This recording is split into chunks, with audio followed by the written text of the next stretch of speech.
Alright guys, we have a lovely quote from Mr. Burling here. I can't accept any responsibility.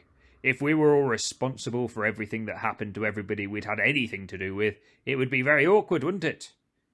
Classic Berlin. Alright, Berlin here is defending his decision to fire Eva Smith and take any responsibility for the consequences that occurred as a result. Let's have a little zoom into the language here then, because responsibility is a key theme. In fact, it's said 18 times during the play, both in responsibility or responsible in its different forms. We've got it there 18 times. So clearly Priestley is teaching this as a message.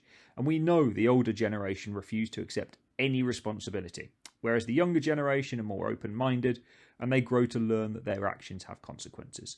Exactly what the message of the play is that Priestley's teaching us. Secondly, let's have a look at this language here. That if we were responsible for everything that happened to everybody we'd had anything to do with. This is hyperbolic, it's exaggerated language, especially that repetition of everything and everybody. It's intended by Berling to ridicule the inspector's political views and the inspector's ideas that Berling and his family were somehow responsible. In fact, really the audience is just thinking how cold and irresponsible Mr. Berling is himself. And it's really important to understand the context here.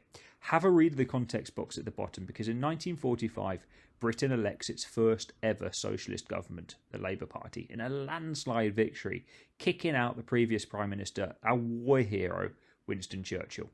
So the mood was changing in Britain, and this is exactly what Priestley was tapping into here.